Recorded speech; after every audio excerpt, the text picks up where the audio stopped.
ये राह हिदायत बयां है, ये राह हिदायत बयां है।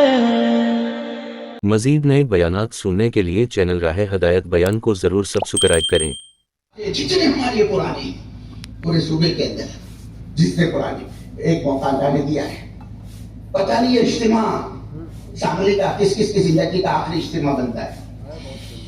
इज्तिमा बहुत हो गई, इज्तिमा बहुत हो गई, लेकिन और आप जिंदा रहे इसकी कोई गारंटी नहीं। यही बात हजरत मौलाना यूनुस साहब रहमतुल्लाह अलैह ने शोलापुर वालों से की। आखिर दिन हजरत का आखिर दिन, एक दिन पहले पंढरपुर का जोड़ करके शोलापुर पहुंचे। शोलापुर में दोपहर में हजरत की बातचीत थी पुरानी काम करने वाली मस्तूरात में। वहां की अजीब अंदाज की गुफ्तगू थी, जैसे हजरत मौलाना सब छोड़कर जाने वाले। देखो एक औरत अगर काम को अपनी जिंदगी का मकसद बना ले तो ये औरत होने के नाते ही भी बड़े मुकाम तक पहुंच सकती है। उस लाइन के दो वाकयात हजरत ने मस्तूरात को सुनाए और ये कहा, ये जुमला जिसमें बड़ी गहराई थी। और शेर पूरा मुझे याद तो नहीं, उसके आखिर कि हमें भी याद रखना से कर दरबार में आया, अल्लाह अगर तुमको नवाजे तो मौलाना ने कहना था कि तुम मेरे को वहां भूलना नहीं। मस्तूरात से कहा, औरतों से कहा ये बात कि मेरे को भी तुम याद रखना अगर तुमको अल्लाह नवाज नहीं बनाए। और कैसे नवाजी जा सकते एक औरत की, अल्लाह उसको क्या मकाम अता कर सकता है इस काम के रास्ते से। ये मौलाना के पूरे बयान का खुलासा था। असर का वक्त डॉक्टर खलील साहब से कहा, डॉक्टर साहब अपनी गश्त के लिए निकलते हैं, पुराने साथियों के मौलाना ने नाम लिए। डॉक्टर साहब से कहा, मेरे घुटनों में तकलीफ है, मेरे को जरा ऊपर मत चढ़ाओ, नीचे नीचे की मुलाकात है। ठीक है बोले मौलाना। डॉक्टर साहब के साथ हम मौलाना का झोला लेकर चले। अब उन्होंने मुलाकात, जिसकी दुकान पर जा रहे हैं वो चप्पल जूते छोड़कर भागते, मौलाना मेरी दुकान पे है मौलाना। वो उसके आंखों से आंसू, वो एक अजीब कैफियत बन रही थी साथियों की। आए रे बाबा तेरी मुलाकात को हमको तेरी याद आई, तो रोना शुरू कर दिया। हम अपने साथियों को भूले नहीं, बुजुर्ग को।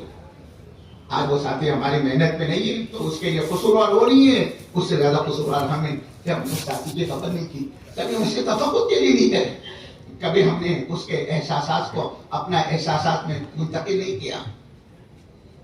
अब जिसके पास जा रहे उसकी कैफियत बदल गई। देखते ही देखते मगरिब तक गश्त हुआ और मजमा वहां मक्का मस्जिद में जोड़ था, खचाखच भर गया। मगरिब की नमाज होते अजान तक गश्त किया, अमूमी गश्त शोलापुर में।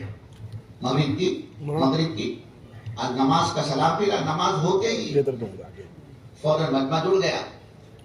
मौलाना का बैठते पहला जुमला था, शोलापुर वालों इज्तिमा की कदर कर लो।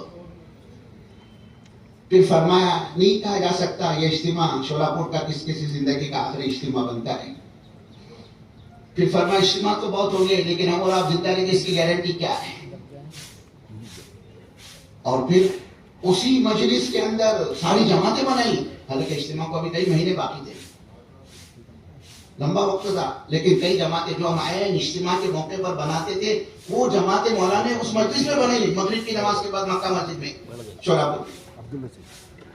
बात खत्म हुई, जमाते ये सब तो अपन आए इज्तिमा के मौके पर, अरे बोले मौलवी साहब अपने सर का बोझ हल्का हो जाएगा ना, अपने को क्या पता था वो हजरत के आखिरी मजलिस है। जो काम इज्तिमा के मौके पर होता था वो काम हजरत ने पहले ही कर दिया।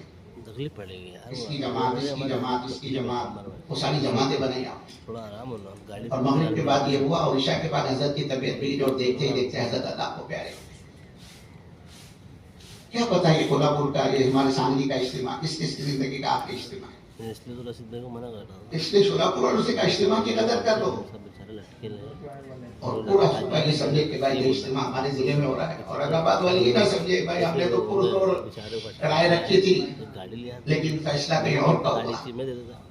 मालेगांव वाले ये ना समझे, बल्कि औरंगाबाद वाले ये समझे ये इज्तिमा कसाब खेड़े में हो रहा है। मालेगांव ये समझे कि इज्तिमा हमारा मालेगांव में हो रहा है। पूना वाले ये समझे कि इज्तिमा पूना में हो रहा है।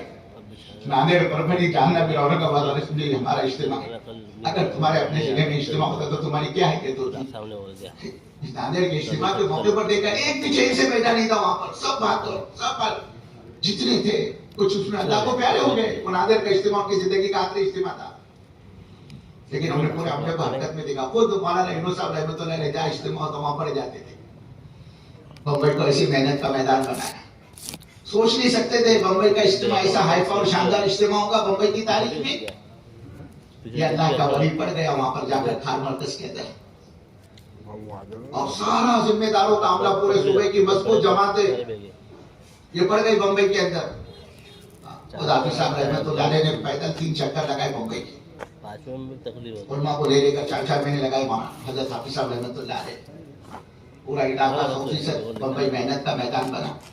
हमला उठकर आया, उसके नतीजे में पहले दिन पैर रखने की पिंडाल में लगा दी बम्बई की पहली मजलिस जोर से अम्मा तक शुरू होती है।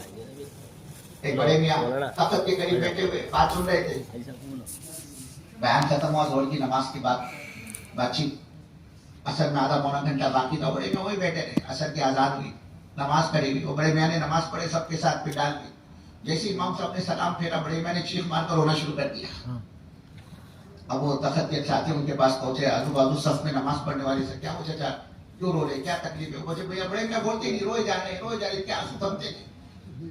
कहा हम आपको वहां लेकर चलते हैं, चलो पीछे तख्त के डिस्पेंसरी है मेडिकल का कैब में, वहां बता। नहीं मुझे नहीं बताना किसी डॉक्टर, हम डॉक्टर को यहाँ लेकर आते। नहीं मुझे डॉक्टर मुझे कुछ नहीं हुआ, मुझे नहीं बताना है। और जब बहुत इशरार किया, 80 साल की जिंदगी में ये मेरा पहला सजदा है जो अल्लाह के सामने हुआ, इससे पहले मैं मर जाता मेरा क्या हो। बहुत पैसी है, आप ये ना समझो कि हमारे यहाँ चर्चे बहुत है, इतने बड़े बड़े दारुल में मकातिब है, मुफस्सिर और मुहद्दिस है हमारे यहाँ, मुफ्तियान है हमारे यहाँ, बड़े बड़े मदारिस है हमारे यहाँ। नहीं चिराग तले अंधेरा, अंदर में जाओगे तो पता चलेगा उम्मत के ईमान के और कलमे के लाले पड़े हुए। इसलिए हम ये चाहते, हमारा ये सफ़े अव्वल का अमला, मैंने आपसे कहा ना, हम तो अपना रोना आप ही के सामने रोइए, आप ही हमारे लिए सब कुछ है, आप ही हमारे तकाज़े पूरे करते हैं। हम तो यहाँ मजमे से बात करके फारिग हो जाते, लेकिन आप पर क्या गुजरती है, आपके तकाज़े पूरा करते हुए आप किन किन कुर्बानी के दौर से गुजरते, ये आप जानते और आपका अल्लाह जानता है।